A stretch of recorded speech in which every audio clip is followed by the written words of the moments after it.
사도신경으로 신앙고백드림으로 6월 셋째 주 주일 예배를 하나님 앞에 드리겠습니다. 전능하사 천지를 창조하신 하나님 아버지를 내가 믿사오며 그 외아들 우리 주 예수 그리스도를 믿사오니 이는 성령으로 잉태하사 동정녀 마리아에게 나시고 본디오 빌라도에게 고난을 받으사 십자가에 못 박혀 죽으시고 장사한 지 사흘 만에 죽은 자 가운데서 다시 살아나시며 하늘에 오르사 전능하신 하나님 우편에 앉아 계시다가 저리로서 산 자와 죽은 자를 심판하러 오시리라.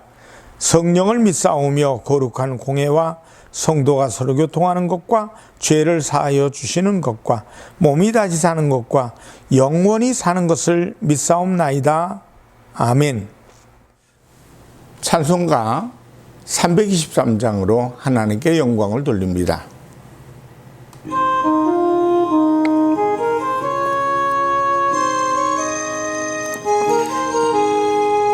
푸른 바다 나선이 봄 어디든지 가오리다. 괴로우나 즐거우나 주만 따라가오리니 어느 누가 막으리까 죽음인들 막으리까 어느 누가 막으리까 죽음인들 막으리까 아골골짝 빈들에도 복음 들고 나오리라. 호동 같은 거리에도 사랑 안고 찾아가서 종의 몸에 진 것 아낌없이 드리리다. 종의 몸에 지는 것도 아낌없이 드리리다. 존귀 영광 모든 권세 주님 홀로 받으소서. 멸시천대 십자가는 제가 지고 가오리다. 이름 없이 빛도 없이 감사하며 섬기리라. 이름 없이 빛도 없이 감사하며 섬기리라. 아멘. 기도하겠습니다. 하나님, 더운 날씨에 하나님께서 우리의 건강과 우리의 삶 속에 함께해 주시옵소서. 그래서 모두 다 건강한 모습으로 하나님께 예배드리며 하나님 영광 돌리는 우리 일꾼들 되게 하여 주시옵소서. 살아계신 주님 만나는 시간 되게 하시고 말씀을 듣는 시간에 마음이 활짝 열려지는 복된 시간 만들어 주시옵소서. 예수님의 이름으로 기도합니다. 아멘. 하나님 말씀은 마태복음 4장 18절로 20절 말씀이 되겠습니다. 갈릴리 해변에 다니시다가 두 형제 곧 베드로라 하는 시몬과 그의 형제 안드레가 바다에 금을 던지는 것을 보시니 그들은 어부라. 말씀하시되 나를 따라오라. 내가 너희를 사람을 낚는 어부가 되게 하리라 하시니 그들이 곧 그물을 버려두고 예수를 따르니라. 마태복음 4장 18절로 20절 말씀을 통해서 복음의 일꾼이란 제목으로 은혜를 나눕니다. 20세 이하 월드컵이 아르헨티나에서 열렸습니다. 처음 출발할 당시 국민과 축구 관계자들에게 기대 없이 출발했습니다. 김은중 감독과 21명의 선수들은 똘똘 뭉쳐서 16강, 8강, 4강에 진출을 했습니다. 그렇게 열심히 잘하는 20세 이하 선수들에게 온 국민은 푹 빠졌습니다. 새벽부터 일어나 신바람을 불어넣어 주었습니다. 우리 민족은 신바람 민족이라고 합니다. 신바람이란 무엇입니까? 가슴 속에 있는 동력에 불을 질러줄 계기를 말합니다. 저는 이것을 비전과 자부심이라고 말해봅니다. 우리의 가슴에 불은 저절로 당겨지는 것은 아닙니다. 누군가가 어떤 무엇인가가 있어야 한다는 사실입니다. 우리의 가슴에 불을 당겨줄 누군가가 필요합니다. 그 사람이 지도자가 될 것입니다. 정치의 지도자가 되려는 사람은 국민의 가슴에 불을 질러줄 사람이어야 합니다. 경영인이 되려는 사람은 근로자의 마음에 불을 질러 주어야 합니다. 스승은 학생의 마음에 불을 지펴줄 수 있어야 합니다. 첫째로, 예수님은 왜 제자들을 부르셨나요? 예수님은 왜 사람들을 부르시고 제자 삼으셨습니까? 오늘 본문에 그 이유를 분명히 말씀하고 있습니다. 사람을 낚는 어부가 되게 하기 위해서입니다. 어떻게 사람을 낚습니까? 사람의 마음에 불을 지필 수가 있으면 됩니다. 2000년 월드컵 때에도 히든크와 선수들이 온 국민의 가슴에 불을 질렀고, 이번 아르헨티나 20세 이하 월드컵에서 온 국민의 마음에 불을 질렀습니다. 저는 그와 같은 현상을 보면서 세상을 뒤집기 위하여 그렇게 많은 사람들이 필요한 것이 아니라는 사실을 배웠습니다.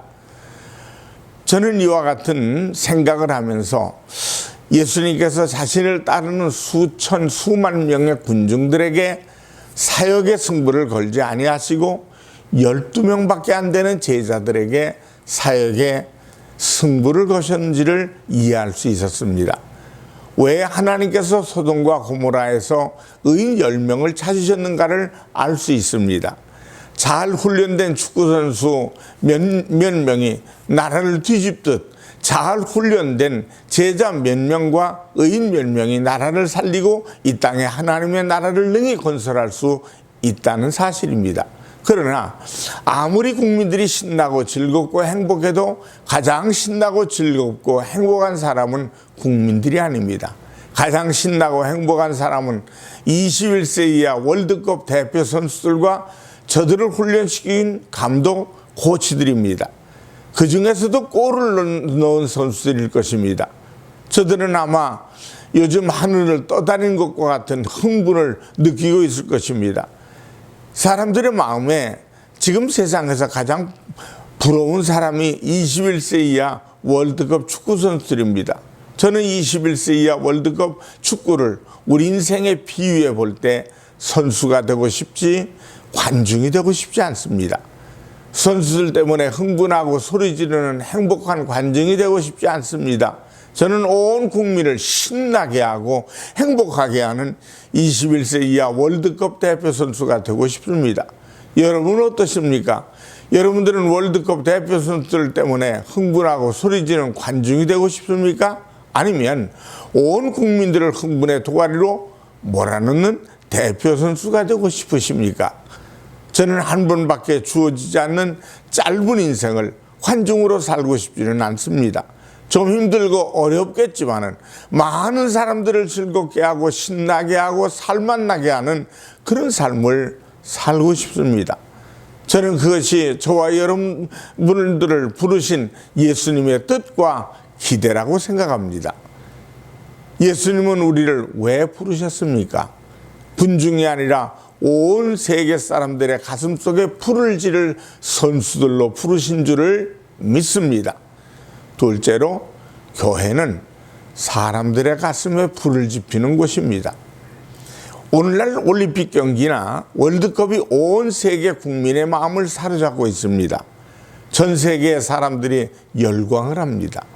이처럼 사람들의 영혼 속에 불을 질러 세계의 역사를 바꾼 곳이 있습니다. 바로 교회입니다. 초대교회는 예수님의 12제자를 비롯해서 몇몇 사람들이 저 예루살렘의 구석진 마가 요한의 다락방에서 시작되었습니다. 정말 초라하고 보잘것없는 출발이었습니다. 하지만 그들이 예수님의 제자로 예수님의 복음의 불을 들고 세계를 향해 가슴속에 불을 지르자 세계는 복음의 불길로 활활 타올랐습니다. 이 복음의 불길 앞에 노예와 귀족이란 갈등도 사라졌습니다. 가진 자 없는 자의 구별도 극복되었습니다. 압박자와 피압박자의 갈등도 다 이 불길 앞에 무너졌습니다. 핍박하는 자와 핍박받는 자도 복음의 불길 앞에 사라졌습니다. 배운 자와 못 배운 자의 갈등도 사라졌습니다. 오직 복음의 불길 앞에서 하나님 앞에서 구원받은 피조물로서의 감격만이 그들을 움직여 갔습니다. 복음 안에서 구원받은 인간으로서 감격만이 모든 사람들을 교회 안에서 하나 되게 하였습니다. 유대 갈릴리에서 시작된 이 작은 복음의 불씨가 온 세계를 강타했습니다. 그리고 세계 국민들의 가슴은 복음의 불길로 타올랐고 구원받은 감격 속에 하나가 되어갔습니다. 오늘 21세기야 월드컵과 교회 역사를 통해서 알 수 있는 삶의 진실은 무엇입니까? 사람들은 자신들의 가슴속에 불을 지펴줄 누군가를 간절히 원하고 있다는 것입니다. 월드컵 경기가 온통 세상을 활기 있게 바꾸어 놓았지만 우리 모두는 알고 있습니다. 경기가 끝나면 얼마 되지 않았어 세상은 경기 이전으로 돌아가게 될 것이라는 것을 말입니다. 올림픽이든 월드컵 경기든 이것이 우리와 세상을 흥분시킬 수는 있지만 정말 우리와 세상을 변화시킬 수는 없습니다. 스포츠는 건강하고 아름다운 것이지만 그러나 그럼에도 불구하고 그 안에 생명이 있는 것은 아닙니다. 그러나 기독교 신앙에는 예수 그리스도에게는 생명이 있습니다. 그 생명력은 사람들이 일상의 삶 속에서 살아가는 감동과 감격을 가지고 살게 만드는 힘이 있습니다. 지금이야말로 교회가 가슴에 불을 찾는 사람들에게 생명의 불을 공급할 때라고 믿습니다. 하지만 중요한 것은 온 국민의 가슴 속에 불을 지펴주기 위한 21세 이하 선수들이 필요했던 것처럼 복음의 불을 지펴주기 위해선 복음의 선수들이 필요하다는 것입니다. 월드컵 선수들에게 온 나라와 국민들을 신나게 하고 행복하게 할 수 있는 능력이 있습니다. 그러나 그와 같은 능력은 그냥 우연히 저들에게 주어진 것이 아니었습니다. 우리가 상상할 수 없는 고된 훈련을 통해서 얻은 것이었습니다. 예수 믿는 일에도 대표 선수가 있어야 합니다. 그냥 앞장서지 않고 부담 없이 교회만 들락거리는 사람들만 가지고는 이 세상의 모든 병과 모든 약한 것들을 고칠 수 없습니다. 관중 같은 교인은 아무리 그 수가 많아도 세상을 변화시킬 수가 없습니다. 우리나라의 1000만 성도는 절대로 그 수가 적은 것이 아닙니다. 그러나 그럼에도 불구하고 단순한 교인들의 숫자는 이 세상을 움직이는데 도움이 되지 못했습니다. 예수 믿는 일에도 선수가 있어야 합니다. 그 중에도 아주 탁월한 대표 선수가 있어야만 합니다. 대표 선수가 되려면 혹독한 훈련을 견뎌야 합니다. 좁은 길을 가야 하고 십자가를 져야 하고 하지만 예수님의 제자가 되고 복음의 선수가 되면 온 세상 사람들의 가슴 속을 불타오르게 할 수 있는 능력과 영광이 주어집니다. 어둠을 쫓아내며 모든 병과 모든 약한 것을 고칠 수 있는 능력이 주어집니다. 세상은 그로 인해서 건강해지고 사람들은 그로 인해서 아름다워질 것입니다. 우리는 연약하고 부족하지만 하나님은 우리에게 그와 같은 능력을 주실 것이고 하나님께서 우리에게 능력을 주시면 우리는 월드컵이나 올림픽 같은 비교할 수 없는 엄청난 일을 행하는 사람들이 될 수 있는 것입니다. 우리 모두는 이러한 선수가 되라고 주님이 부르셨습니다. 이것을 위해서 갈릴리 호숫가에서 제자들을 부르신 것입니다. 이것을 위하여 실족한 제자들을 찾아가 위로하시고 가슴에 복음의 불길이 타오르도록 역사해 주신 것입니다. 우리는 연약합니다. 하지만 주님의 지도를 받고 이끌림을 받고 훈련을 견뎌내면 마침내 그렇게 될 것이라고 확신합니다. 이번 21세 이하 월드컵에서 우리 국민들의 마음에는 신바람을 일으키는 응원을 했습니다. 4강에 오르는 쾌거를 이뤘습니다. 2002년 때처럼 열광적인 응원은 못했지만 결승에 가기를 바라는 나는 새벽 예배를 마치고 TV 앞에서 손을 모으고 기도하며 봤습니다. 저는 무관심을 깨워놓은 사람, 우리 김은정 감독과 그 한 사람으로 인해서 우리나라 백성들이 힘을 모았습니다. 신약시대 예수님 한 분으로 말미암아 온 세계가 복음의 불길로 휩싸인 것처럼 사도 바울이라는 한 사람으로 인해서 복음이 이방인들에게 또 전 세계로 마구 퍼져간 것처럼, 그래서 복음의 일꾼 한 사람이 중요한 겁니다. 그래서 여러분이 소중하고 위대한 것입니다. 사랑하는 성도 여러분, 우리가 주님의 부르심에 순종하고 따르면 주님은 우리를 통해서 복음의 놀라운 영광을 이루어 줄 것입니다. 우리를 부르신 주님의 그 깊은 뜻을 가슴으로 받아들이고 이 세상을 복음의 영광으로 바꾸어 타오르게 하는 저와 여러분들이 되시기를 주님의 이름으로 축원합니다. 기도하겠습니다. 살아계신 하나님 아버지, 복음의 일꾼 되게 하셔서 하나님 영광을 드러내기를 원합니다. 살아계신 하나님을 아름답게 자랑하기를 원합니다. 이 땅에 사는 동안에 늘 하나님 영광을 드러내는 일꾼 되게 만들어 주시옵소서.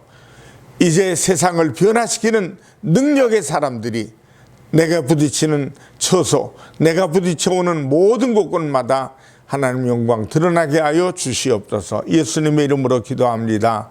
아멘. 헌금을 위해 축복하겠습니다. 살아계신 하나님 앞에 정성껏 믿음의 씨앗을 심었사오니 30배, 60배, 100배로 갚아 주시고 나눠주고 꾸어줘도 부족함이 없게 도와주시옵소서. 예수님의 이름으로 기도합니다. 아멘.